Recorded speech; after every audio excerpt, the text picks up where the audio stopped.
The universe had a sick sense of humor. Kalen Varro was sure of it. One minute he was coaxing the Stardust Drifter, his aging but beloved freighter, through what should have been a placid stretch of the cerulean expanse. The next, all hell broke loose. Alarms shrieked, a symphony of disaster.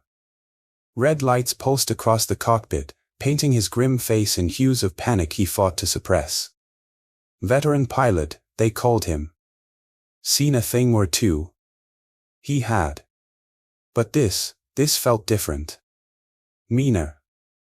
Hold together, old girl, he gritted out, hands a blur across the control panel, fighting a losing battle against an unmapped gravitic shear that had ambushed them out of nowhere.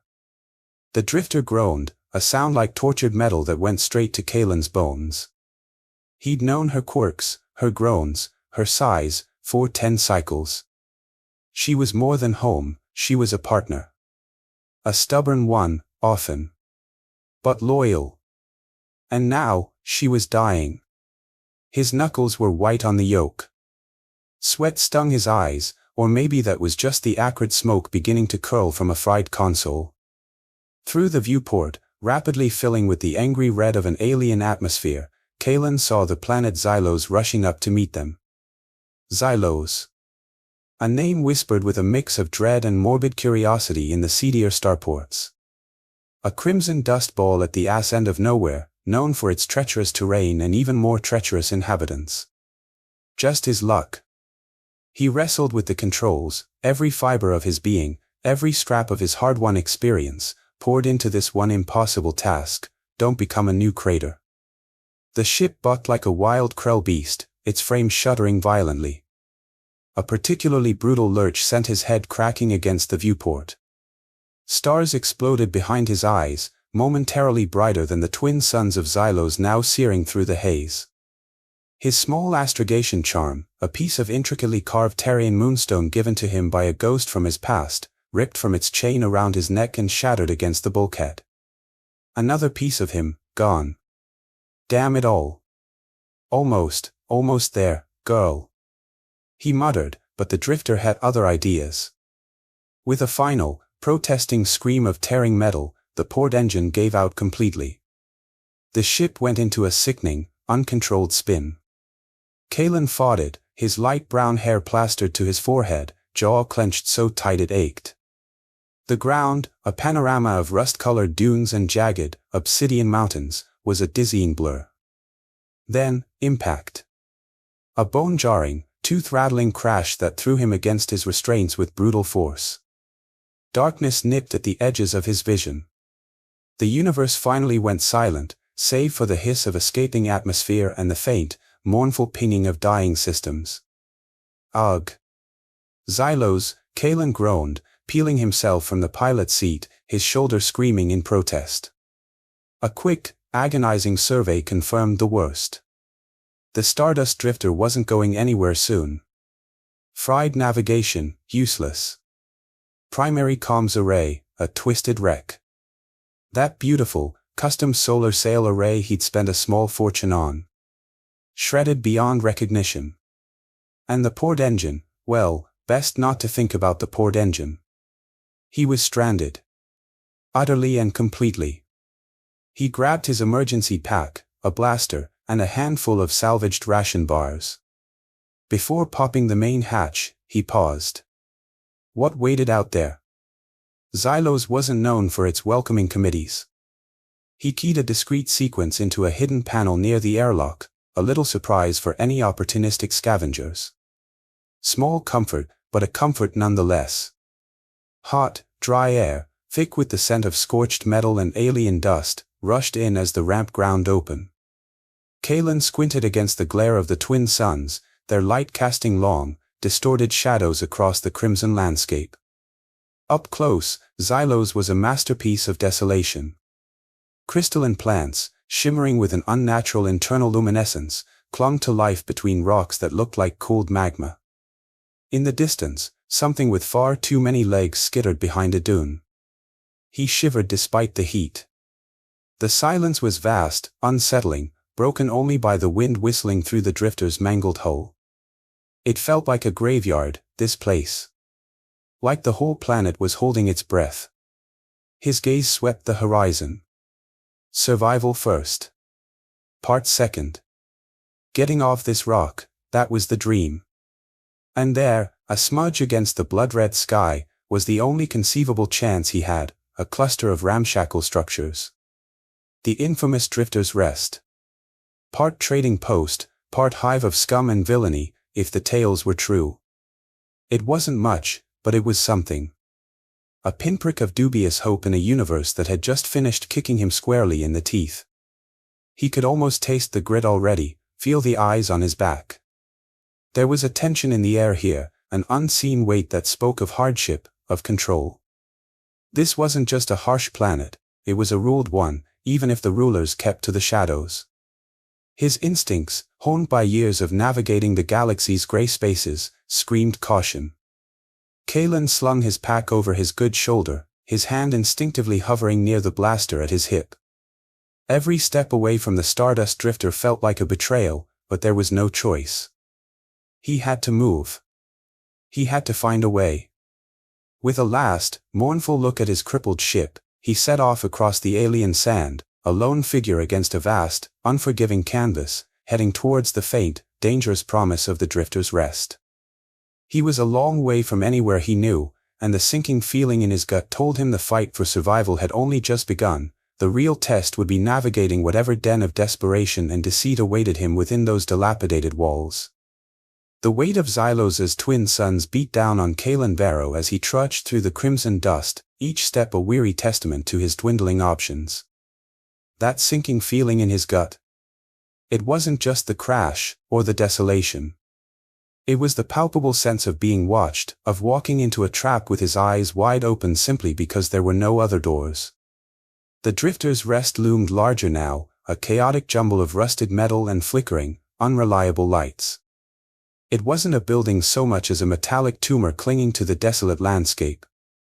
Hope and hell. Right. He'd take what he could get. Pushing through a set of mismatched, groaning plasteel doors, Kalen was immediately assaulted by a wall of noise and smells. The air inside the Drifter's Rest was thick, a potent cocktail of stale alien liquor, unidentifiable fried foods, unwashed bodies, and something else, something like fear, sharpened with desperation. Dim chemlights cast long, dancing shadows, occasionally augmented by the eerie glow of phosphorescent fungi cultivated in cracked canisters. It was a den, all right. A collection of interconnected ship holes and scavenged prefabs, creating a disorienting, low-ceilinged maze. Every shadowy alcove seemed to hold watching eyes, every conversation in a dozen guttural tongues sounded like a conspiracy. Hulking insectoids clicked their mandibles over shared plates of writhing grubs, sleek, reptilian beings with slit-pupiled eyes gambled with worn, greasy chits, and a few hard-bitten prospectors, their faces etched with the grim realities of Xylos, nursed their drinks in sullen silence. Tension was a living entity in this place. You could practically reach out and touch it. Kalen kept his hand loose, near his sidearm. Old habits. Then he saw her. Moving through the throng with a grace that seemed utterly out of place in this grimy hole, a woman, no, a being, of striking, otherworldly beauty. Her skin was the color of twilight amethyst, and her hair, like spun moonlight, cascaded around delicate, pointed ears that twitched almost imperceptibly, cataloging the cantina's cacophony. Lyra. Though he didn't know her name yet, the sight of her was a splash of cool water in a desert of despair. She carried a tray of murky drinks, her expression carefully neutral, but Kalen, a connoisseur of survival in hostile environments, recognized the steel beneath the surface. The quiet resilience. She wasn't just serving, she was navigating, observing. Surviving. He found a shadowed spot at what passed for a bar, a pitted sheet of metal likely salvaged from a derelict starfreighter, and ordered a Xylan ale from a multi-limbed bartender whose species Kalen couldn't begin to identify. The drink tasted like fermented battery acid mixed with regret. About right for this place. That's when the trouble started. Of course, it did. A hulking Thar brute, roared by the low growls of his sycophantic companions, decided Lyra was his entertainment for the evening. Rorgan was all thick, slate gray scales, with 4 muscular arms, each ending in claws that looked like they could tear plasteel. A prehensile tail, thick as Kalen's thigh, twitched behind him, a clear display of his thuggish dominance. He reeked of self-importance and something foul Kalen didn't want to name. "Little Sylvani," Rorgan bellowed, his voice like rocks grinding together, snatching Lyra's arm, his claws digging into her amethyst skin. "Come, warm Rorgan's lap. Sing for me. Or scream. Rorgan is not picky." His cronies, a motley collection of scavengers and low-level thugs, guffawed. Lyra didn't flinch, though Kalen saw the tightening around her eyes, the subtle press of her lips. "Please, Rorgan," her voice was surprisingly melodic, a stark contrast to the brute's gravel. "I have other patrons. They can wait." Rorgan yanked her closer, his grip tightening. "Warlord Kale himself enjoys my company. You should be honored." Kalen's jaw tightened. Warlord Kale. The name resonated with the oppressive atmosphere he'd sensed outside. This Rorgan wasn't just a random thug, he was a dog on a leash. A very big, ugly dog. Kalen had planned to stay quiet, observe, find a lead on parts for the Stardust Drifter. Getting involved was stupid. Suicidal, even. He was stranded, alone, on a planet that clearly ate outsiders for breakfast. But some lines, once crossed, demanded a response.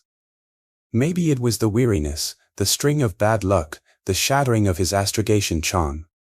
Or maybe, just maybe, it was the defiant spark he saw in Lyra's moonlight eyes. "Ah, hell," he muttered under his breath, downing the rest of the vile ale in one gulp. It did nothing to improve his mood. He pushed himself off the bar. "Excuse me," Kalen's voice cut through the din, calm but carrying an edge of cold iron. Every head in the cantina, or at least those with heads, turned. Rorgan swiveled, his multiple red eyes focusing on Kalen with predatory intent.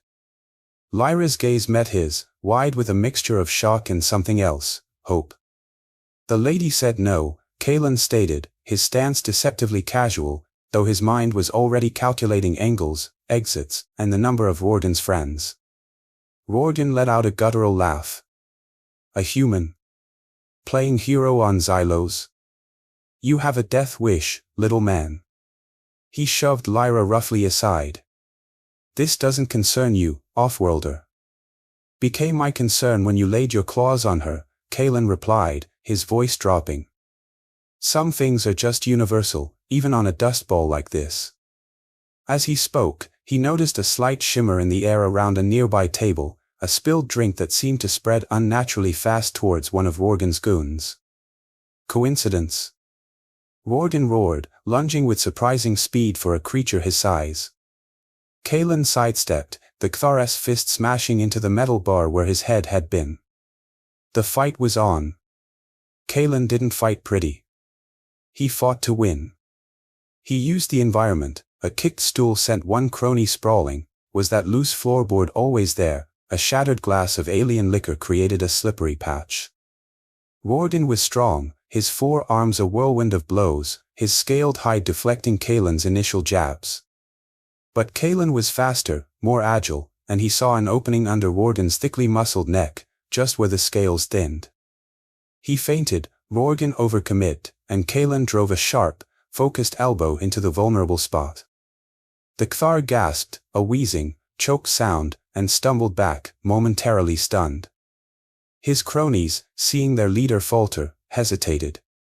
That was all Kalen needed. 2 quick, brutal takedowns later, and they were moaning on the floor. Rorgan, enraged, charged again, but he was slower now, his movements telegraphed. Kalen ducked under a wild swing, grabbed a heavy, metal serving pitcher from a nearby table, had Lyra left it there? And brought it down hard on the side of Rorgan's head. The Kthar dropped like a stone. Silence. Then, the cantina slowly, almost reluctantly, came back to life. Murmurs, the clinking of glasses. No one made a move to help Rorgan or his crew. This was Xylos. Survival of the fittest, or the craziest? Kalen stood, breathing heavily, knuckles throbbing, a fresh ache blooming on his jaw. He'd definitely made an impression. Lyra approached him, her amethyst skin now holding a faint flush. Her moonlight eyes, no longer guarded, studied him with an intensity that was almost unnerving. "That was incredibly foolish," she said, her voice a low, musical hum.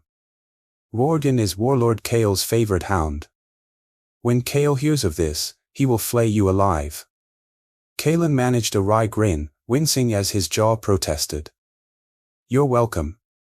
A ghost of a smile touched her lips. "I didn't ask for your heroics, human. Name's Kalen Varro. And no, you didn't." He glanced at the groaning Thar. "How long before his master 6 more dogs on me?" "Not long," Lyra confirmed, her gaze flicking around the cantina. Her eyes were sharp, calculating. "Definitely more than just a server. Kale's power on Xylos is absolute. You need to disappear. Now." She leaned closer, her voice dropping to a conspiratorial whisper. "Your ship, it's badly damaged, isn't it? You're not leaving Xylos anytime soon under your own power." Kalen's heart sank a little further. "How did you?" "I noticed things," she said simply, a hint of that hidden depth glinting in her eyes. "And right now, I notice you're the most wanted man on this planet. But..." She paused, her gaze holding his. "There are shadows even Warlord Kale's light doesn't always reach. I might know one. If you're brave enough, or desperate enough, to follow a stranger into the dark." Her offer hung in the air, heavy with unspoken risks and the faint, dangerous promise of an uneasy alliance. Brave, desperate, or just plain out of options? Kalen Varro wasn't sure which label fit best as Lyra's proposition echoed in the grimy aftermath of the cantina brawl. Shadows in the Drifter's Rest were plentiful, but one that Warlord Kale's oppressive light couldn't pierce. That sounded like a fairy tale Xylos wasn't equipped to tell. Still, what choice did he have? Rot in some forgotten dune, or follow the Sylvani woman with moonlight hair and eyes that seemed to see right through his bluster? Yeah. Not much of a choice at all. Lyra hadn't said much after her offer, just a curt nod towards a crumbling archway on the far side of the cantina's main chamber, and a whispered, "Dusk. Old marketplace. Don't be followed." Then she'd melted back into the throng, leaving Kalen with the distinct impression he'd just made a deal with a very elegant, very dangerous phantom. As Xylos's twin suns bled orange and purple across the jagged horizon, casting the crimson sands in hues of twilight, Kalen found the old marketplace. It was a ghost of a place, skeletal stalls and wind-scoured stones hinting at a time before Warlord Kale's iron grip had choked the life from this planet. He waited, his senses on high alert, every rustle of the alien wind, every distant shriek of some nocturnal Xylan creature, making the hairs on his neck prickle. This was prime ambush territory. He almost didn't see her approach, so silently did she move. One moment he was alone with the whispering ghosts of commerce, the next, Lyra was there, a slender silhouette against the dying light. "You came," she stated, her voice low, devoid of surprise. "Said I would," Kalen grunted. Not a lot of sightseeing opportunities on Xylos for a man with a price on his head. "So, these shadows of yours?" Without another word, she turned and led him away from the relative, and dubious, safety of the Drifter's Rest, into the labyrinthine canyons that bordered the settlement. The path was treacherous, winding through narrow fissures and over slick, obsidian-like rock. How she navigated it with such certainty in the fading light, Kalen couldn't fathom. Finally, she stopped before what looked like a solid rock face, a cascade of hardened lava flow. But then she pressed a sequence of almost invisible indentations in the rock, and a section slid inward with a faint hiss of ancient, repurposed hydraulics. Ingenious. Her shelter was a revelation. Not the squalid hovel he'd half expected, but a surprisingly spacious series of interconnected caverns, Spartan yet meticulously organized. The air was cool, a welcome respite from the desert's oppressive heat. Bioluminescent moss, cultivated in recessed niches, pulsed with a soft, ethereal green light, illuminating workbenches laden with tools Kalen recognized, and many he didn't. Schematics were pinned to one wall, intricate designs for something. He couldn't quite make them out in the dim light. This wasn't just a hiding place, it was a workshop. A laboratory. A testament to a keen, resourceful mind. Impressive, Kalen admitted, his gaze sweeping the cavern.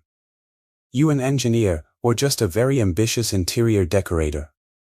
A rare, fleeting smile touched Lyra's lips. A bit of both, perhaps. I was a shipwright, once. Before Warlord Kale decided Xylos was his personal scrap heap. Her voice hardened. He bleeds this planet, pilot. Takes what he wants, crushes anyone who resists. The Stardust Drifter, you're not the first to fall foul of his unofficial blockades or the hazards he allows to fester in Xylan space. So that gravitic shear hadn't been entirely natural. Figures. And you? What's your stake in getting off Xylos, besides the charming company of its esteemed warlord? Lyra's amethyst eyes darkened. Kale has an appreciation for talent. Especially talent that can keep his rust bucket fleet, the Void Reaver and its escorts, flying. He's made it clear he intends for me to become a permanent fixture in his operations. She gestured vaguely to a heavily locked chest in a corner. He believes in incentives. And leverage. The unspoken threat hung heavy in the cool air. Her escape wasn't just desirable, it was critical. So, Kalen said, getting to the point. The deal. You mentioned my ship. I did, Lyra confirmed. I took the liberty of observing its impact signature and the debris field from a distance. She'd already been to the Stardust Drifter. Of course, she had. She's hurt, pilot. Badly. But not fatally. Not if you know where to look and what to use. She began to tick off points on her slender fingers. Your primary navigation is fried, yes, but the secondary array can be rerouted. The port engine's main coil is slagged, but the casing looks intact. If we can find a compatible coil. And your comms. Short range only, for now. Her assessment was swift, precise, and far more optimistic than his own. She saw solutions where he'd only seen ruin. Hope, that treacherous bastard, flickered again. And these miracle parts? Kalen asked, a skeptical eyebrow raised. Don't tell me they're found in Warlord Kale's personal treasure chest. Lyra's expression became grim. Close enough. The Void Reaver. His flagship. It's a veritable flying fortress, but it's also an older model. Some of its components, they'd be compatible with your drifter. Specifically, the kind of refined hypercoolant regulators and the specific gravitic coil assembly you'll need. They're rare. And Kale has them. Kalen let out a low whistle. Steal from Warlord Kale's flagship. You don't aim small, do you, Sylvani? My name is Lyra. And on Xylos, pilot, you either aim for the stars, or you become dust. There was that hidden fire again, flaring in her eyes. I get you the parts. You get me off this rock. That's the pact. Trust didn't come easy to Kalen. Years of betrayal and loss had seen to that. But looking at Lyra, at the fierce intelligence in her eyes, the quiet desperation that mirrored his own, he found himself considering it. Mutual need. She was right. It was a powerful motivator. More powerful than credits, sometimes. All right, Lyra, he said slowly. Let's talk about this suicidal stroll onto Kale's ship. For the next few hours, under the soft green glow of the moss, they began to plan. Lyra spread out a scavenged data slate, its surface displaying a surprisingly detailed schematic of a section of the Void Reaver. Apparently, Warlord Kale wasn't as careful with his data security as he was with his physical dominance. He docks for resupply and collection, Every 10 planetary rotations at a fortified depot north of here, Lyra explained, her finger tracing a route. Most of the crew goes on shore leave to the Drifter's Rest. Security is lighter then, but still formidable. The plan she outlined was audacious, relying on split-second timing, exploiting a flaw in the ship's sensor grid she'd discovered, and a healthy dose of what Kalen could only describe as insane luck. It was a long shot. A very long shot. But it was the only shot they had. As she spoke, Kalen found himself watching her, the way her brow furrowed in concentration, the efficient grace of her movements, the passion that ignited when she spoke of starships and systems. He was still guarded, still wary, but a grudging respect, and something more, something he hadn't felt in a long, long time, began to stir within him. This wasn't just a deal anymore. It felt like the first, tentative step onto a path neither of them could have predicted, a path paved with shared danger and the flickering possibility of a shared dawn. The audacious, almost certainly suicidal, plan to raid Warlord Kale's flagship, the Voidreaver, began to take shape in the greenlit sanctuary of Lyra's hidden cavern. Days, or what passed for them under Xylos's relentless twin suns, blurred into a rhythm of hushed conversations, meticulous study of the scavenged schematics, and the low hum of Lyra's repurposed tech. Kalen Varro, a man long accustomed to the solitude of his cockpit and the transient nature of starport acquaintances, found himself in an unfamiliar state, reliant. And, more unnervingly, not entirely opposed to it. They shared meager meals, reconstituted protein packs Kalen had salvaged, supplemented by strange, surprisingly palatable fungi Lyra cultivated in the cavern's damp corners. Sometimes, they'd argue, Kalen's pragmatic pilot's caution clashing with Lyra's intricate, sometimes daring, engineering solutions. "That's cutting it too fine, Lyra. If that conduit overloads," he'd growl, tracing a line on the flickering data slate. She'd meet his gaze, her amethyst eyes unwavering. "The alternative is waiting for Warlord Kale's hounds to sniff us out. I prefer a calculated risk to a certain demise, pilot." And more often than not, her logic, backed by an astonishing depth of technical knowledge, would win him over. He was learning to trust that sharp mind, even if the Sylvani herself remained something of an enigma. He learned bits and pieces about her people. The Sylvani, she explained, were native to Xylos, deeply attuned to the planet's strange energies, its crystalline flora that pulsed with faint life. They valued balance, understanding the subtle currents of the universe, a stark contrast to the brutal pragmatism of most off-worlders Kalen knew. Sometimes, when she was particularly focused on a complex diagram, a faint, almost imperceptible silver luminescence would emanate from her skin, a sight that Kalen found both fascinating and unsettling. She never spoke of it. One Xylan evening, as the twin moons cast eerie, elongated shadows through a crack in the cavern entrance, they were huddled over the Voidreaver's schematics, the air thick with stale nutrient paste and nervous energy.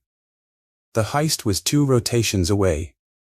Kalen found himself watching Lyra, the way the soft moss light caught the silver strands in her hair, the focused intensity in her eyes.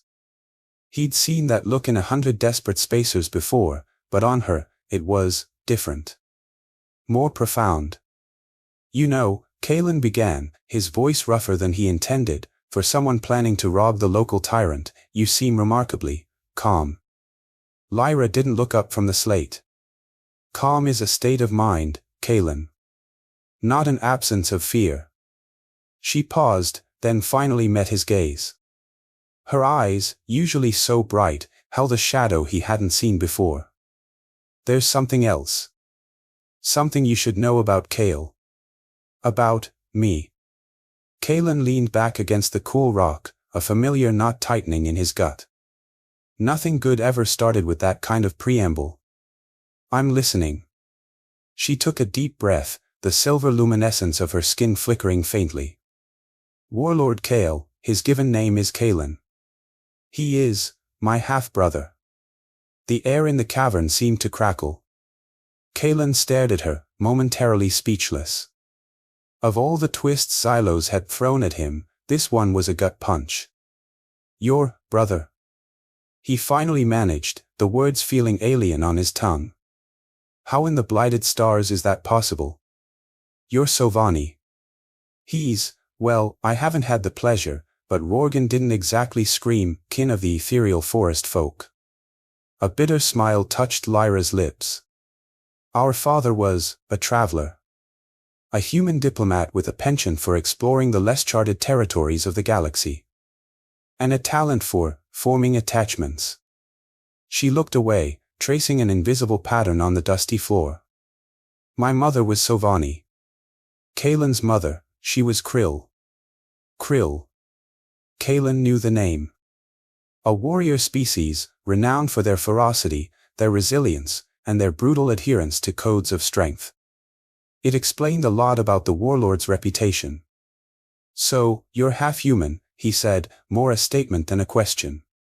It was another shock, yet it also made a strange kind of sense. Her adaptability, her directness at times, the way she could meet his human cynicism head-on. She nodded, a flicker of vulnerability in her eyes. And Kaelin is half Krill, half human. He despises his human half.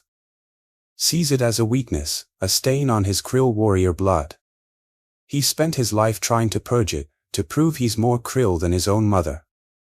Her voice was low, laced with a pain that resonated deep within Kaelin.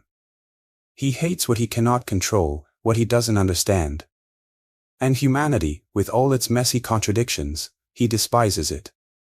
And you? Kaelin asked softly.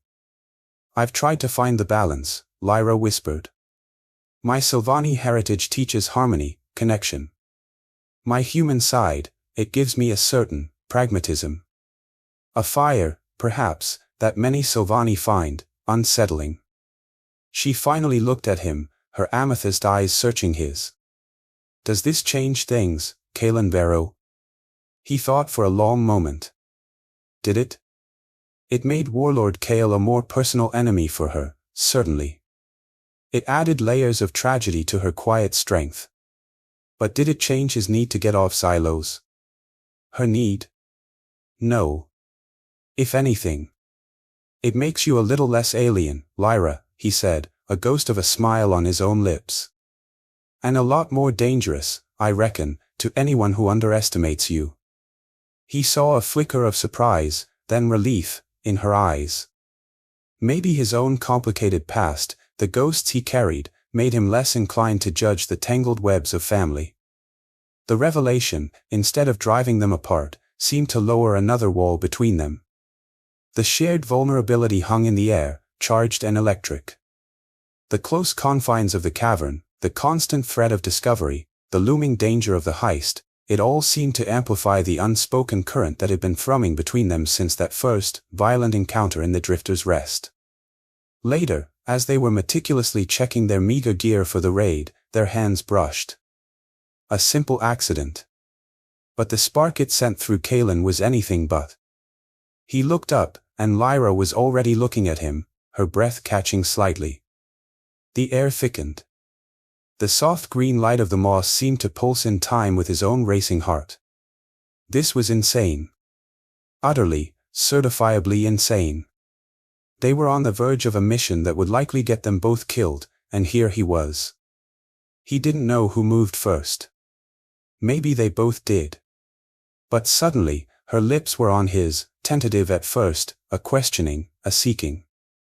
Then, as if a dam had broken within them both, the kiss deepened, became hungry, desperate. A raw, urgent affirmation of life in the face of overwhelming odds. It was a kiss that tasted of Xylan dust, of fear, of a shared, impossible hope. A comfort, yes, but also a fire. When they finally broke apart, breathless, the cavern seemed too small to contain the unspoken emotions that now filled it. Lyra's hand came up to touch his cheek, her amethyst eyes shimmering. The Krill, she said, her voice a little unsteady, they have a battle sense, an ability to anticipate an enemy's move, to almost feel their intent. Kaelin has it. Stronger, perhaps, because of his human cunning. He's not just a brute, Kaelin. He's a predator. Never forget that. Her warning, a chilling reminder of the monster they were about to face, settled over them. The pact was sealed, not just by words and shared plans, but by something far more elemental, far more dangerous. Tomorrow, they would step into the maw of the Void Reaver. And whatever happened, Kalen knew one thing for sure: he wasn't just fighting for his ship anymore. The air in Lyra's cavern crackled with a tension that was more than just the thrum of her repurposed generator. It was the eve of their insane gamble, the night before they were to dance with death aboard the Void Reaver. Kalen Varro found himself looking at the Sylvani woman, Lyra, not just as a skilled engineer or a desperate ally, but as something more. That kiss, born of fear and a spark of undeniable attraction, had changed the equation. It had woven a new, fragile thread into the already tangled tapestry of their unlikely pact. Lyra's warning about her half-brother, Warlord Kale, and his predatory krill instincts, echoed in his mind. This wasn't just a heist anymore, it was personal. For both of them. Under the cloak of Xylos's brief, moonless midnight, they moved like ghosts. Lyra, with her innate Sylvani grace and knowledge of the terrain, led Kalen through a network of forgotten service tunnels that snaked beneath the outskirts of the Drifter's Rest, emerging near the fortified docking station where the Void Reaver squatted like a bloated, obsidian predator. The pirate ship was an ugly beast, a mishmash of different designs, clearly patched together from a dozen conquests, yet bristling with enough weaponry to pacify a small moon. Warlord Kale's personal insignia, a stylized krill claw crushing a five-pointed star, was emblazoned on its scarred hull. Intimidating. Definitely. The primary sensor grid has a cyclical blind spot on the ventral access way, starboard side, Lyra whispered, her breath misting in the cool night air. Her amethyst skin seemed to absorb the faint starlight, making her almost invisible. It lasts for precisely 17 seconds. We have one chance. Kalen nodded, his own senses on high alert. He'd learned to trust her instincts, her meticulous planning. When the moment came, they moved as one, Kalen's rugged human strength complementing Lyra's swift agility. He dealt with a lone, bored sentry with a quick, efficient nerve pinch that Lyra had shown him, a Sylvani technique, surprisingly effective. Inside, the Void Reaver was a jarring mix of stark krill martial order in the main corridors, polished black decking, grim weapon emplacements, banners bearing Kale's sigil, and a deeper, more chaotic functionality in the service decks. The air reeked of recycled oxygen, engine lubricants, and something else, a faint, coppery scent that Kalen didn't like at all. It smelled like old fear. Lyra guided them through the metallic labyrinth with uncanny certainty, occasionally pausing to access a junction box, her slender fingers dancing over interfaces, rerouting power, bypassing internal sensors. Once, a heavily armed krill patrol stomped past, their heavy breathing and guttural curses echoing ominously. Kalen and Lyra pressed themselves into a darkened alcove, barely daring to breathe until the danger passed. The close proximity, the shared adrenaline, sent another jolt of awareness through Kalen. He could feel the warmth radiating from her, smell the faint, earthy scent of her Sylvani skin. This was getting complicated. Finally, they reached the engineering bay, several decks down. The door was thick, armored. Standard maglock, Lyra murmured, producing a small, complex tool from her belt. Should take about 30 seconds. 30 seconds too long if someone wanders by, Kalen muttered, scanning the corridor, his blaster held ready. The silence stretched, broken only by the hum of the ship's engines and the soft clicks from Lyra's tool. Click. Hiss. The heavy door slid open. The engineering bay was a chaotic symphony of pipes, conduits, and humming machinery. And surprisingly, empty. The specific hypercoolant regulators and the gravitic coil assembly they needed were located exactly where Lyra's schematics indicated, almost too conveniently. Kalen felt a prickle of unease. This is easier than I expected. Don't jinx it, pilot, Lyra whispered, already working to detach the components, her movements swift and practiced. She had the parts stowed in a shielded satchel in under 5 minutes. All right. Let's get out of here. Same way we came in. But as they turned to leave, Kalen caught it. A sound. Faint, almost inaudible beneath the thrum of the engines. A whimper. He motioned for Lyra to stop, tilting his head. There it was again. Coming from a ventilation shaft that ran along the ceiling. Lyra's brow furrowed. She pulled out a small, multifaceted crystal, a Sylvani listening device, Kalen guessed, and held it towards the vent. Her eyes widened almost imperceptibly. There's something else here, she breathed.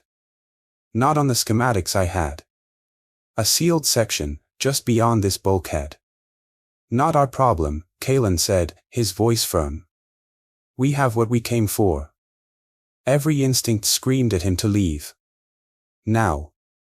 Lyra's gaze, however, was fixed on the nondescript bulkhead. He saw the internal struggle in her eyes. That sound, it was a child's cry, Kalen. Damn it. He knew that tone in her voice. That quiet fire. Lyra, we stick to the plan. Parts, escape. Remember? She met his eyes, her own filled with a sudden, fierce resolve. Some plans need to change. Before he could argue, she was moving towards the bulkhead, her fingers searching for a hidden access panel. He should have stopped her. He really should have. But he didn't. The panel slid open with a groan, revealing not a storage hold, but a scene from a nightmare. The stench hit them first, unwashed bodies, fear, despair. The repurposed cargo bay was packed with aliens. Dozens of them.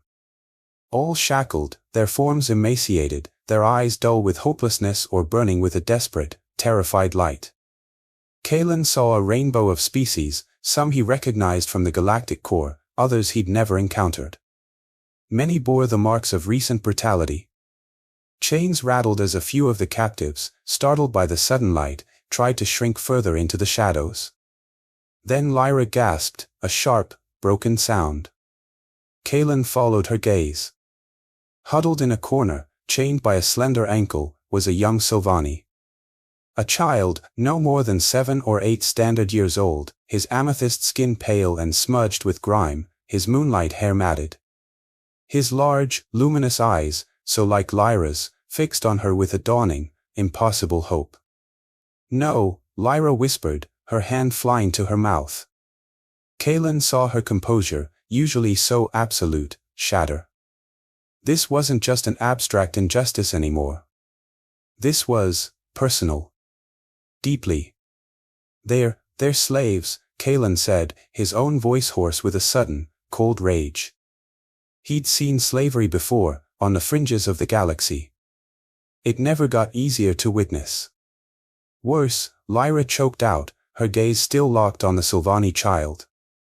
Their cargo. Bound for the gladiatorial arenas of Zytheria, or the organ farms on the Obsidian Rim.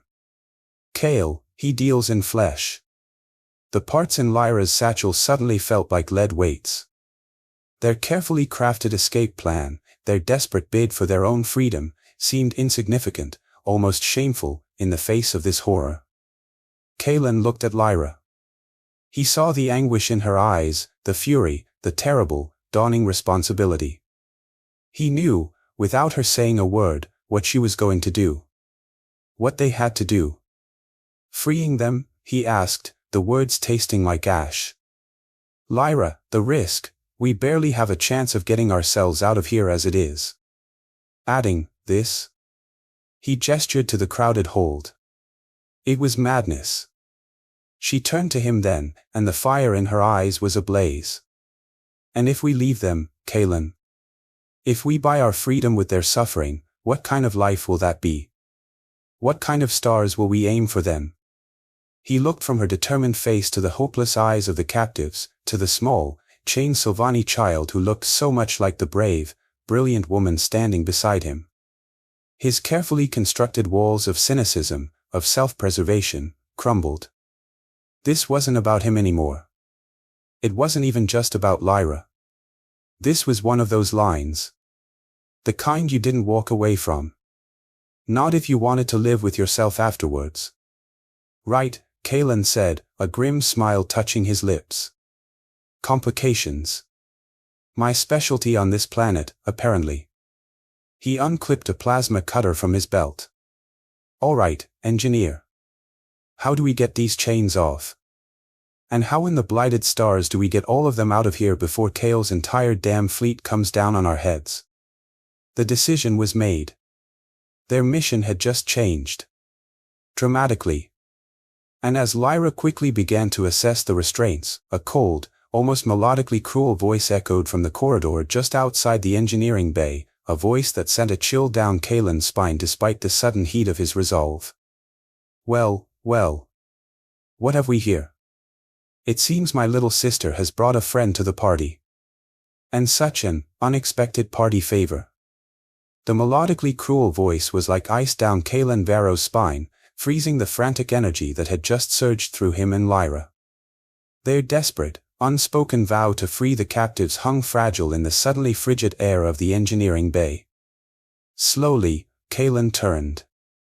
Lyra was already rigid beside him, her amethyst skin paling to a bruised lilac. Framed in the doorway, Warlord Kale was an exercise in controlled brutality. He was taller than Kalen had expected, his half-krill heritage evident in the subtle, chitinous sheen beneath the severe cut of his black, gold-trimmed uniform and the almost imperceptible, razor-sharp spurs at his elbows and knuckles. His dark hair was pulled back severely from a face that might have been handsome, were it not for the chilling emptiness in his eyes as black and depthless as a collapsed star, yet with a faint, unsettling red glow that seemed to pulse from within when his gaze fell on Lyra. He moved with a fluid, predatory grace, one hand resting casually on the ornate energy pistol holstered at his hip. The air around him practically vibrated with menace. This wasn't Worden's thuggish bluster, this was the coiled deadliness of an apex predator. Little sister, Warlord Kale purred, his voice a silken caress that made Kalen's skin crawl. Always drawn to the broken things, aren't you? First, it was those pathetic Sylvani teachings of your mother's, now, this. His gaze flicked dismissively over Kalen, then lingered with cold possessiveness on the newly opened door to the slave hold. And tampering with my merchandise. TSK, TSK. Such a disappointing development, Lyra. I had hoped you'd outgrown these sentimentalities. Lyra's chin lifted, though Kalen could feel the tremor running through her. They are not merchandise, Kalen. They are people. Ah, yes. People, Kale drawled, a smirk playing on his thin lips. The very concept our dear human father tried so desperately to instill in us. Such a weak notion, don't you think? Look where it got him. He took a step into the engineering bay, his presence dominating the space. And you, human, his attention snapped back to Kalen, the red glow in his eyes intensifying. Kalen Varro, isn't it? The pilot with the unfortunate landing. I must say, your audacity is entertaining. Did my sister here promise you a quick escape? She always was a poor judge of character. Especially in men. Kalen positioned himself slightly in front of Lyra, a purely instinctual move. This isn't about her judgment, Kale. This is about you and your collection. Warlord Kale chuckled, a dry, humorless sound. My collection keeps silos profitable, human. It keeps me powerful. Something your kind, for all your supposed empathy, understands quite well when it suits you. He gestured towards the slave hold. These assets represent a significant investment. And you, it seems, are attempting to depreciate that investment. They're not assets, you son of a, Kalen began, but Lyra's hand on his arm, a surprisingly strong grip, stopped him. Kalen, don't, she whispered, her voice tight with anguish. She knew her half-brother. Knew his cruelty, his manipulative intelligence. Listen to her, human, Kale said, his smile widening. She knows what happens when I am displeased. He looked back at Lyra. You disappoint me, sister. I offered you a place by my side. To use your unique talents for something truly grand. Instead, you consort with vermin and off-worlder trash. The captives in the hold were watching, their eyes wide with a mixture of terror and a dawning, fragile hope. Kayla knew they couldn't fight their way out, not against Kale and the guards who were undoubtedly just a comm call away. Not with so many vulnerable lives at stake. But he couldn't just surrender them. He couldn't surrender Lyra. A desperate plan, born of adrenaline and the warrior instincts he tried to bury, sparked in his mind. Your crew doesn't need to be involved in this, Kalen said, his voice surprisingly steady. He took a deliberate step forward, away from Lyra, drawing the warlord's full attention. This is between you and me. Kale's head tilted, a flicker of something, surprise. Interest. In those black eyes. Oh.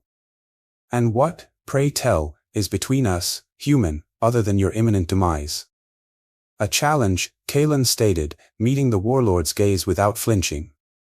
You and I, blades only. No energy weapons. If I win, Lyra and these people walk out of here with me. We take a shuttle, you don't follow. If you win, Kalen shrugged, a casual gesture that cost him more effort than he'd admit. Well, then I'm just another piece of off-worlder trash for your Xyland scavengers, and you can do whatever you please with the rest. Lyra gasped. Kalen, no. You can't. He's Krill trained. Warlord Kale let out a genuine laugh this time, a rich, cruel sound that echoed in the confined space. A human challenging me? To a blade fight? By the shattered moons, your species never ceases to amuse. What makes you think, little gnat, that I would agree to such ludicrous terms when I could simply have my guards repaint these bulkheads with your insides right now? Because you're bored, Kalen said, using the name Lyra had uttered, watching for a reaction. He got one, a subtle tightening of Kale's jaw. You've terrorized this dust bowl, built your little empire of fear. But where's the thrill in that anymore? Where's the sport? He pressed on, seeing a flicker in those dark eyes.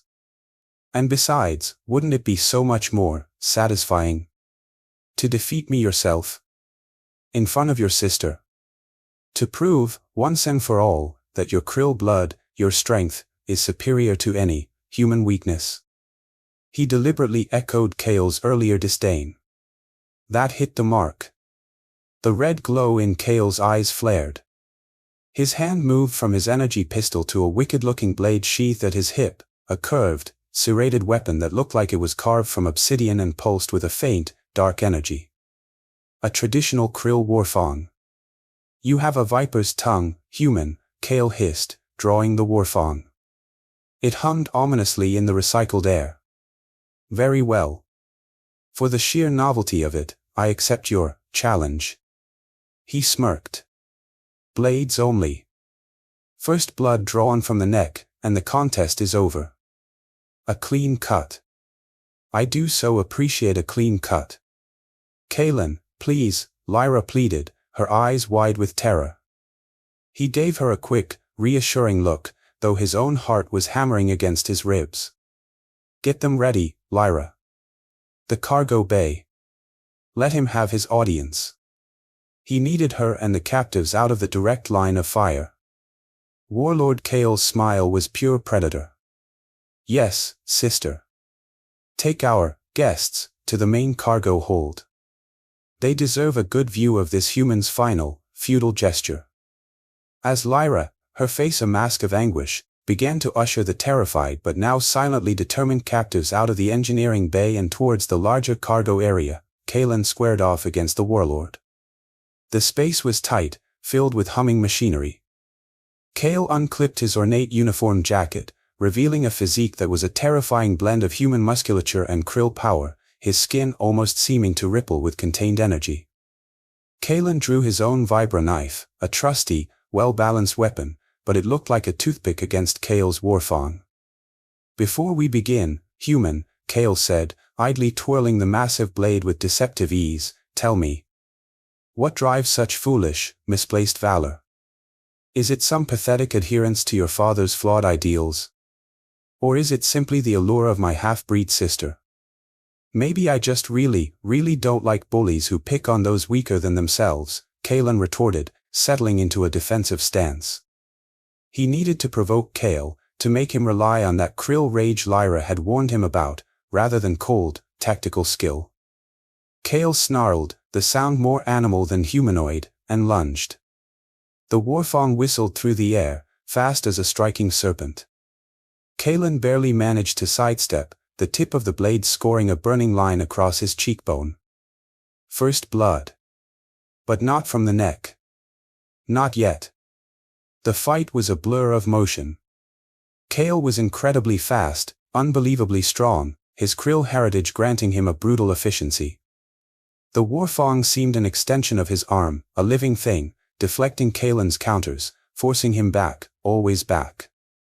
Kalen used the machinery as cover, ducking behind humming consoles, rolling under exposed pipes, the environmental awareness his only counter to Kale's raw power. You fight like a cornered sand rat, human. Kale taunted, his black eyes burning with bloodlust. All scurrying in desperation. Is this the best your pathetic half of my lineage can produce? This pathetic half seems to be keeping you busy. Kalen shot back, ducking another vicious swing that dented the plasteel casing of a power conduit. Sparks flew. Funny, Kalen. For someone who despises his human side so much, you fight with all its sloppy emotion. That rage? That's not krill discipline. That's your daddy's temper flaring up. It was a gamble, a desperate psychological jab, and it landed.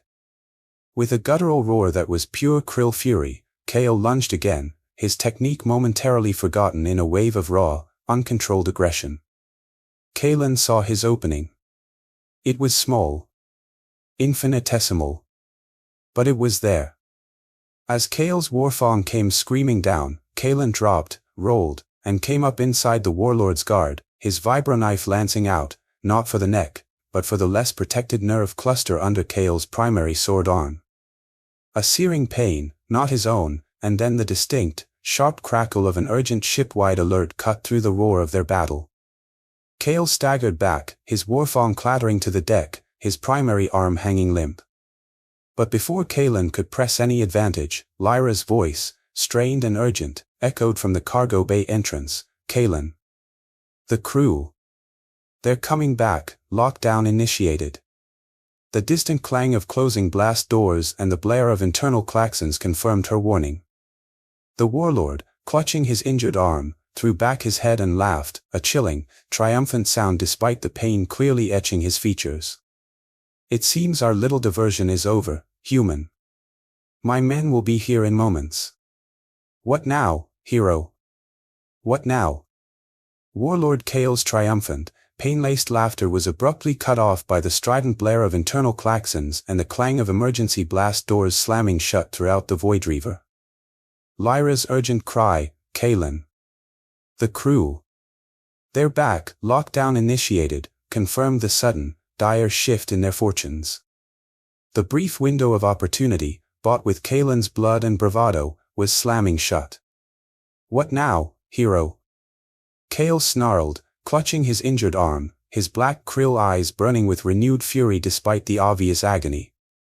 Kalen Varro didn't waste a breath. He scooped up Warlord Kale's fallen Warfong, a heavy, wickedly curved blade that hummed with a dark energy, and the satchel of stolen parts Lyra had dropped. Neither, Kalen, he spat back at the momentarily incapacitated warlord. With a swift, brutal efficiency that surprised even himself, he brought the heavy pommel of the krill Warfong down hard on Kale's temple. The warlord crumpled like a puppet with its strings cut. Unconscious. Not dead. Kalen wasn't a murderer, but he wasn't a fool either. This is far better revenge, he muttered to the unconscious form, then sprinted towards Lyra, who was already at the emergency hatch with the terrified captives. He's out, Kalen confirmed, his voice strained, the cut on his cheek throbbing in time with the fresh, searing pain in his ribs from the duel. Where does this go? He nodded towards the hatch Lyra was struggling with.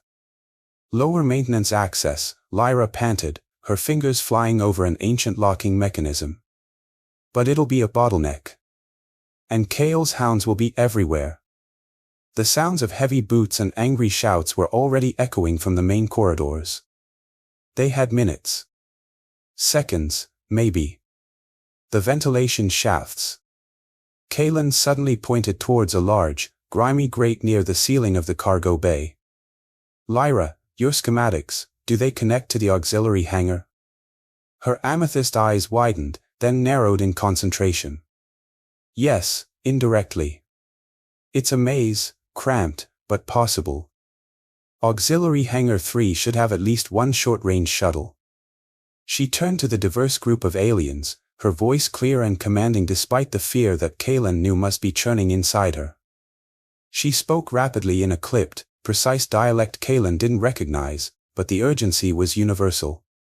Hope, mixed with raw terror, flickered across their varied faces. Working with desperate speed, they shoved crates and debris into a teetering pile beneath the grate. Kalen, gritting his teeth against the fire in his side, used the captured Warfong to pry the rusted grate open.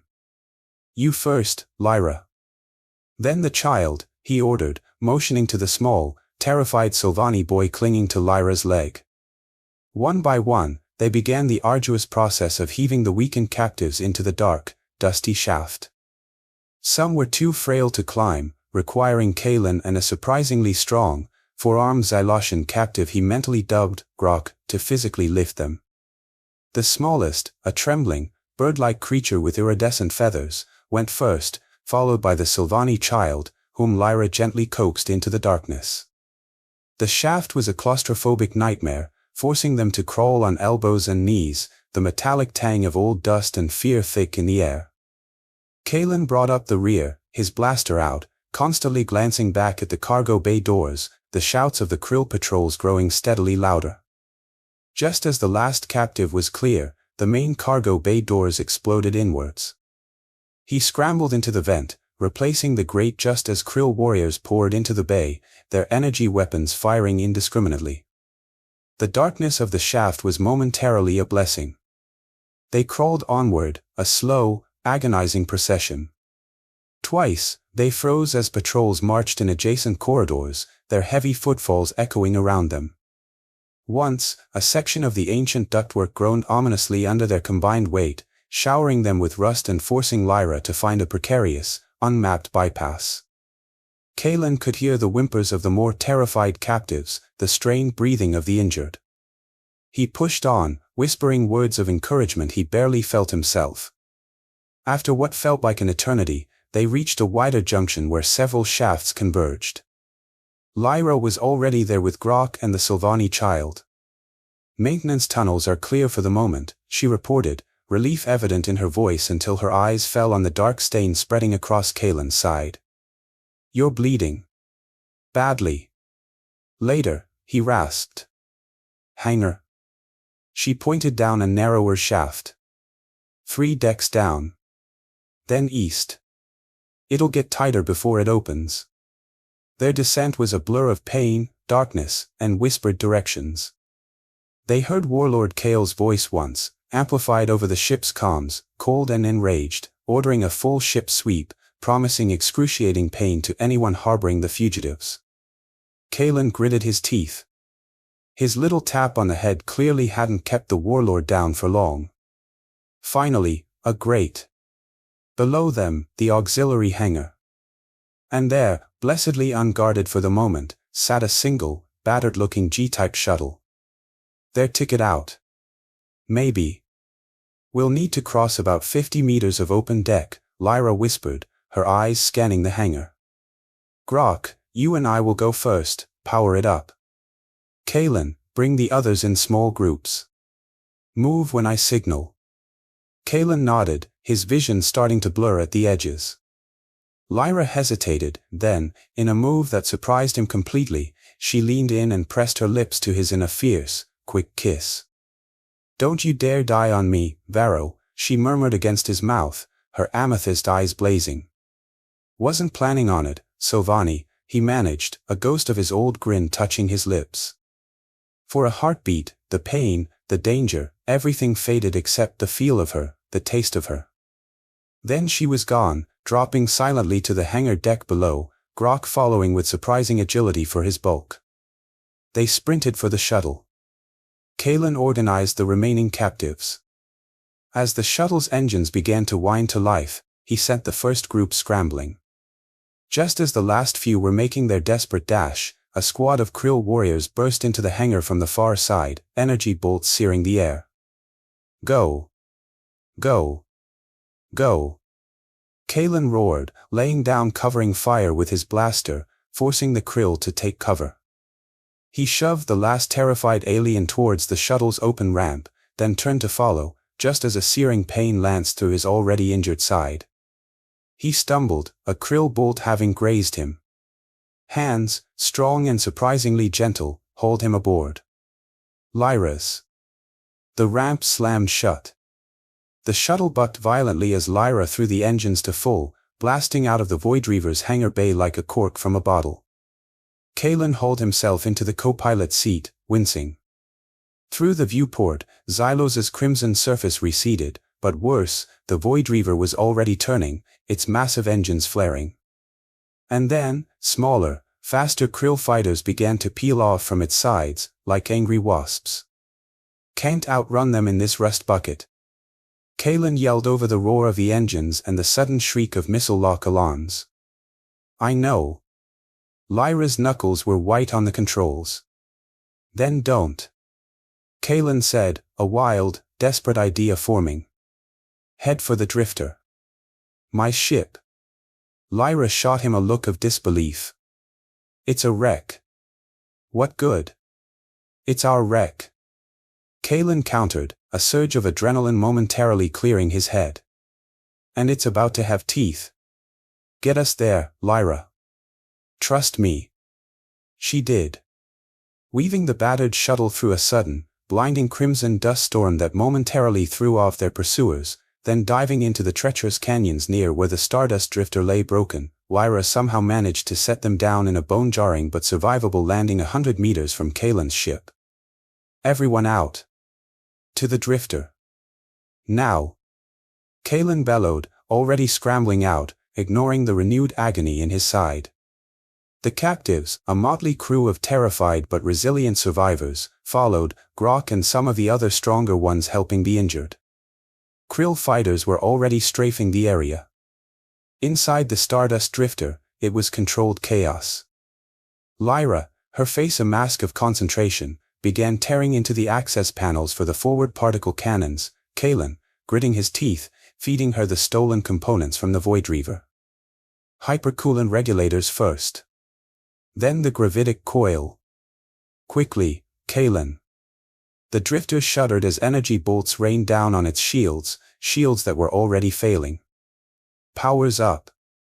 Lyra yelled, her voice hoarse, her amethyst skin slicked with sweat. Weapons online. But the capacitors are shot to hell. We'll get one good shot, Kalen.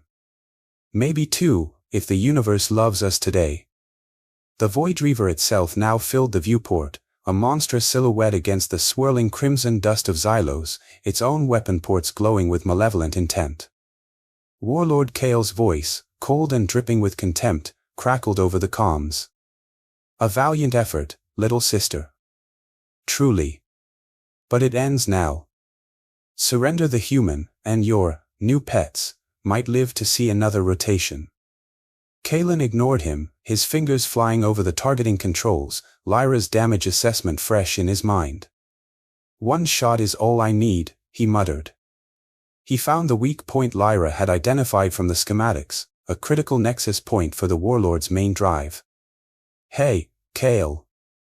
Kalen broadcasted, a savage grin spreading across his face. Remember what I said about human ingenuity? And fighting dirty? Without waiting for a reply, he fired. The universe held its breath for a single, heart-stopping moment after Kalen Vero fired.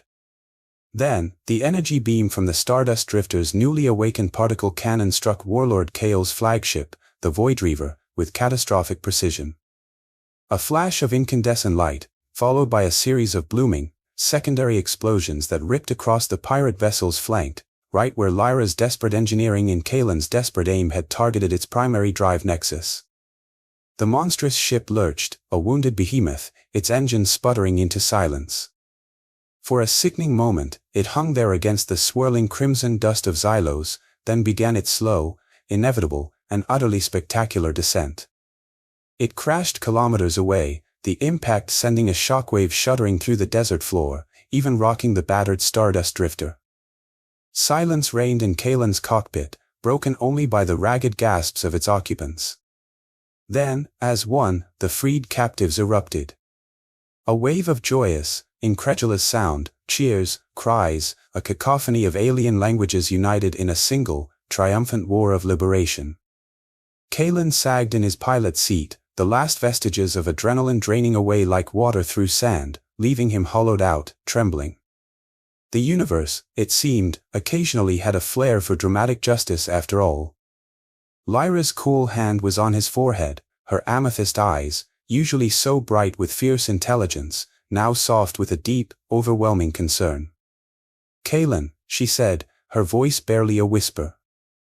"You're burning up. Those wounds." He tried to wave her off. "Later. First we need to finish repairs.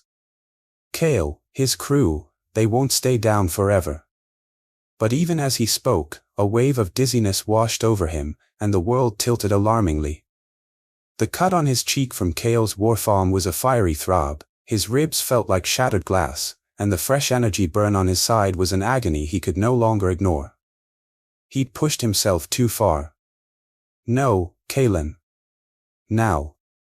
Lyra's voice was firm, cutting through his haze. With surprising strength, she and Grok, the four-armed Xylosian, helped him from the pilot's chair, half carrying him to a small storage compartment they quickly repurposed as a makeshift medbay. The next few hours were a blur of pain, antiseptic smells, and Lyra's gentle, efficient hands. An elderly Zilthian refugee, a fragile being with skin like ancient, polished wood and eyes that held the wisdom of centuries, appeared at Lyra's side. Old Kai, as he introduced himself, possessed a knowledge of Xylan flora and rudimentary field medicine that proved invaluable. He prepared a poultice of crushed crimson moss and some other, unidentifiable herbs that, when applied to Kalen's wounds, brought a strange, cooling relief, though the Zilthian's soft, empathic humming as he worked did more to soothe Kalen's frayed spirit than any medicine. Through it all, Lyra stayed by his side, cleaning and dressing his wounds with a tenderness that belied the warrior he'd seen her become. Her touch sent shivers through him that had nothing to do with fever or pain. He saw the worry etched on her face, the way her moonlight hair fell across her brow as she concentrated, and a warmth spread through his chest that had little to do with the Zilthian's poultice. Days bled into one another. Kalen, confined to a bunk, recovered slowly, chafing under Lyra's watchful, no-nonsense care. The immediate threat of Warlord Kale seemed to have receded with the spectacular crash of the Voidreaver. Scouts, sent out by some of the braver refugees, reported the flagship was a total wreck, and what remained of Kale's forces were scattered, leaderless, and likely more interested in salvaging their own hides than mounting an immediate reprisal. For now, they were safe. Ish. So, Kalen finally asked one Xylan evening, propped up against a bulkhead, watching Lyra meticulously recalibrate a damaged navigational sensor, "What now, Silvani? You got your passage off this rock. Where to?" Lyra paused, setting down her tools. Her gaze drifted towards the main cargo hold, now a bustling, noisy, and surprisingly organized hub of activity. The 30-odd refugees they'd rescued were a diverse lot, from the towering Grok to the tiny, bird-like Pip, who, it turned out, had an uncanny ability to spot microfractures in metal.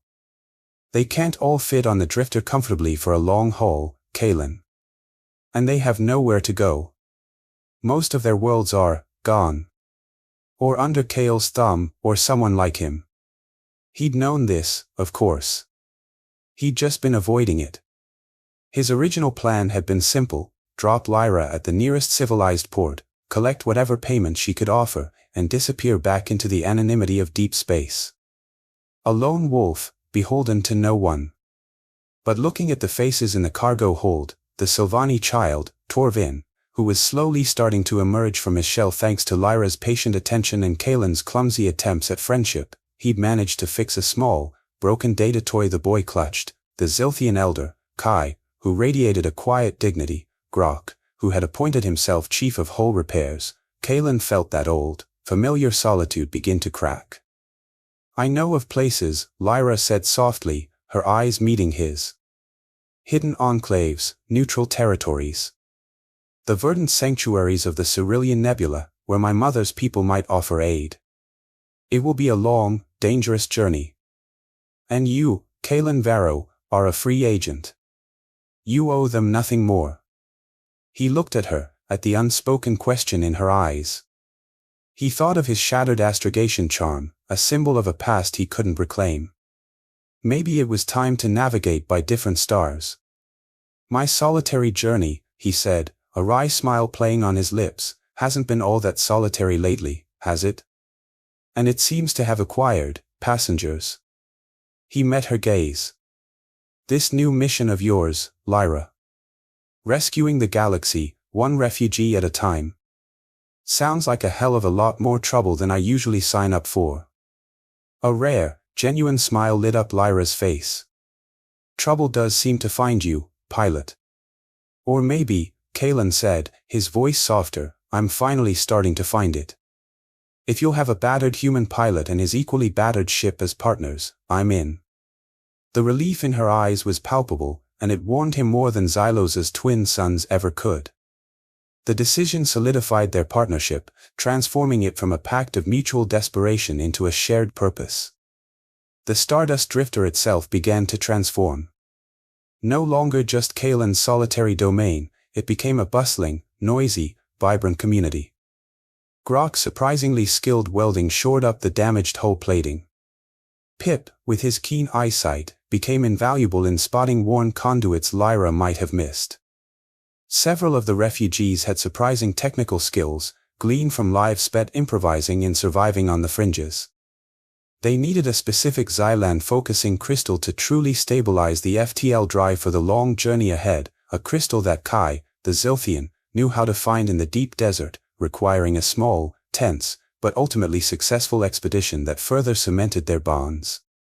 Lyra, working with a nimble-fingered Quillic refugee who had once been a microcircuit weaver, even managed to coax a dormant, expanded atmospheric recycler system online, a feature Kaelin never even knew the old drifter possessed. The ship, like its captain, was being reborn from its ashes. 3 Xylan days later, the Stardust Drifter, scarred but space-worthy, hummed with a newfound energy. Preparations for departure were nearly complete. Word had trickled back from the Drifter's Rest, a settlement now tentatively, cautiously, celebrating its unexpected liberation from Warlord Kael's immediate tyranny. Some of the braver traders had even sent out small offerings of fuel and supplies, a gesture of gratitude that Kaelin accepted with a gruff nod. He stood on the Drifter's landing ramp, the crimson dust of Xylos swirling around his boots, the twin suns beginning their slow descent. This planet. It had nearly killed him. It had taken a piece of his past. But it had also given him something else. Something unexpected. Something he hadn't realized he'd been missing. Soft footsteps approached from behind. Lyra. She stood beside him, her moonlight hair stirred by the alien breeze. Ready to leave this dust bowl behind, pilot? She asked, a hint of her old teasing tone in her voice. Kaelin looked out at the vast, unforgiving landscape that had, against all odds, become a crucible for change. Almost, he said. Almost. His gaze met hers, and he knew, with a certainty that settled deep in his bones, that his life had irrevocably shifted course. The lone wolf was, perhaps, finally learning the strength of a pack. Especially a pack as strange and wonderful as this one. Lyra smiled, a soft, knowing expression. Then, she touched his arm. Before we go, Kaelin, she said, her amethyst eyes holding a new, quiet light. There's one more thing. The universe held its breath for a single, heart-stopping moment after Kalen Vero fired. Then, the energy beam from the Stardust Drifter's newly awakened particle cannon struck Warlord Kale's flagship, the Void Reaver, with catastrophic precision. A flash of incandescent light, followed by a series of blooming, secondary explosions that ripped across the pirate vessel's flank, right where Lyra's desperate engineering and Kalen's desperate aim had targeted its primary drive nexus. The monstrous ship lurched, a wounded behemoth, its engines sputtering into silence. For a sickening moment, it hung there against the swirling crimson dust of Xylos, then began its slow, inevitable, and utterly spectacular descent. It crashed kilometers away, the impact sending a shockwave shuddering through the desert floor, even rocking the battered Stardust Drifter.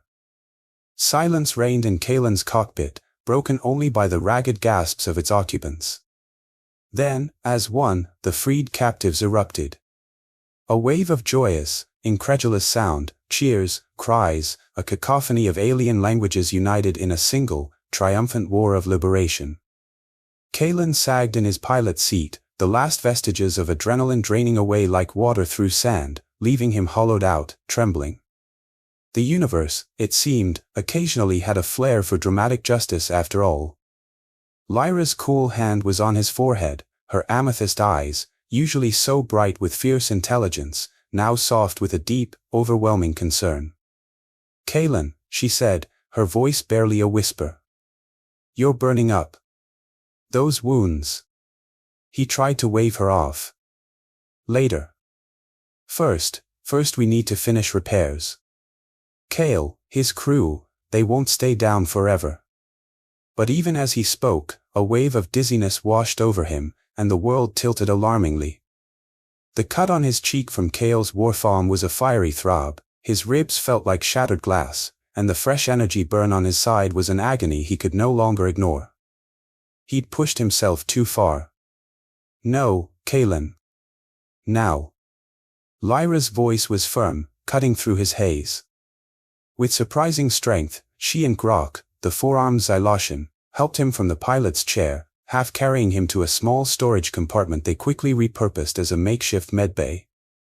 The next few hours were a blur of pain, antiseptic smells, and Lyra's gentle, efficient hands. An elderly Zilthian refugee, a fragile being with skin like ancient, polished wood and eyes that held the wisdom of centuries, appeared at Lyra's side. Old Kai, as he introduced himself, possessed a knowledge of Xylan flora and rudimentary field medicine that proved invaluable.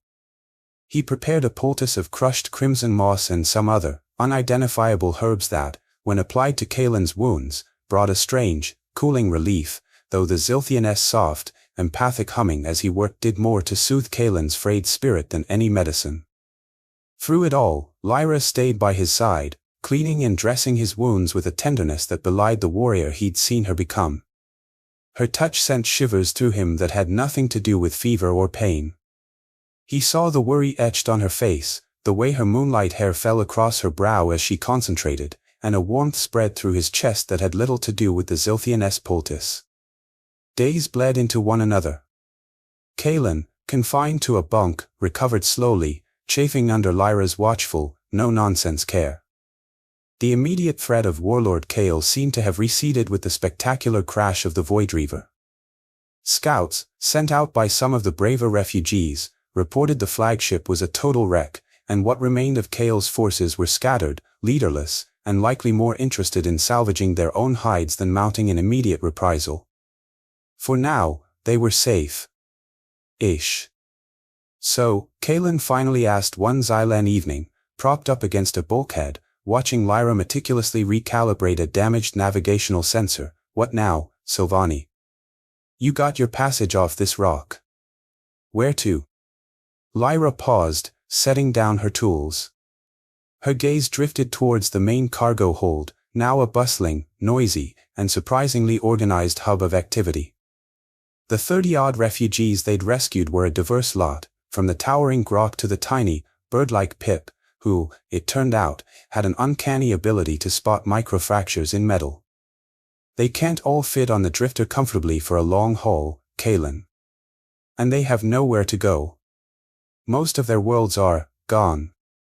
Or under Kale's thumb, or someone like him. He'd known this, of course. He'd just been avoiding it. His original plan had been simple: drop Lyra at the nearest civilized port, collect whatever payment she could offer, and disappear back into the anonymity of deep space. A lone wolf, beholden to no one. But looking at the faces in the cargo hold, the Sylvani child, Torvin, who was slowly starting to emerge from his shell thanks to Lyra's patient attention and Kalen's clumsy attempts at friendship, he'd managed to fix a small, broken data toy the boy clutched, the Zilthian elder, Kai, who radiated a quiet dignity, Grok, who had appointed himself chief of hull repairs. Kalen felt that old, familiar solitude begin to crack. "I know of places," Lyra said softly, her eyes meeting his. "Hidden enclaves, neutral territories. The verdant sanctuaries of the Cerulean Nebula, where my mother's people might offer aid. It will be a long, dangerous journey. And you, Kalen Varro, are a free agent. You owe them nothing more." He looked at her, at the unspoken question in her eyes. He thought of his shattered astrogation charm, a symbol of a past he couldn't reclaim. Maybe it was time to navigate by different stars. "My solitary journey," he said, a wry smile playing on his lips, "hasn't been all that solitary lately, has it? And it seems to have acquired passengers." He met her gaze. "This new mission of yours, Lyra. Rescuing the galaxy, one refugee at a time. Sounds like a hell of a lot more trouble than I usually sign up for." A rare, genuine smile lit up Lyra's face. "Trouble does seem to find you, pilot."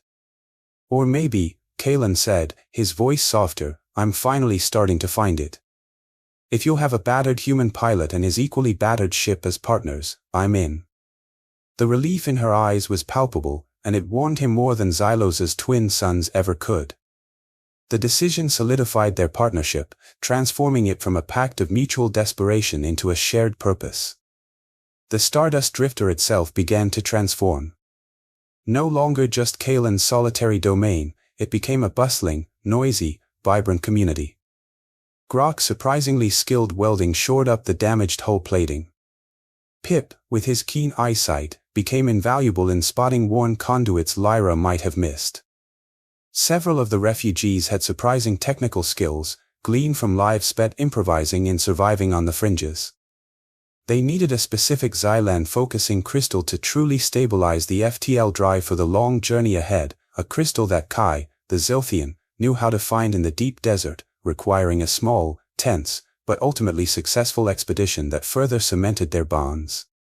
Lyra, working with a nimble-fingered Quillic refugee who had once been a microcircuit weaver, even managed to coax a dormant, expanded atmospheric recycler system online, a feature Kalen never even knew the old drifter possessed. The ship, like its captain, was being reborn from its ashes. 3 Xylan days later, the Stardust Drifter, scarred but space-worthy, hummed with a newfound energy. Preparations for departure were nearly complete.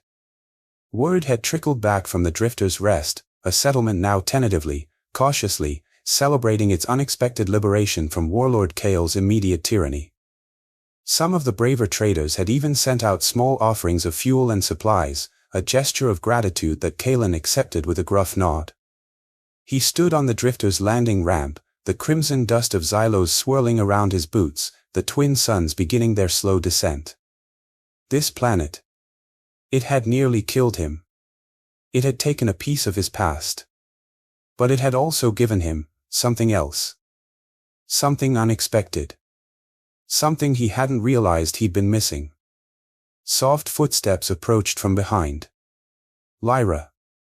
She stood beside him, her moonlight hair stirred by the alien breeze.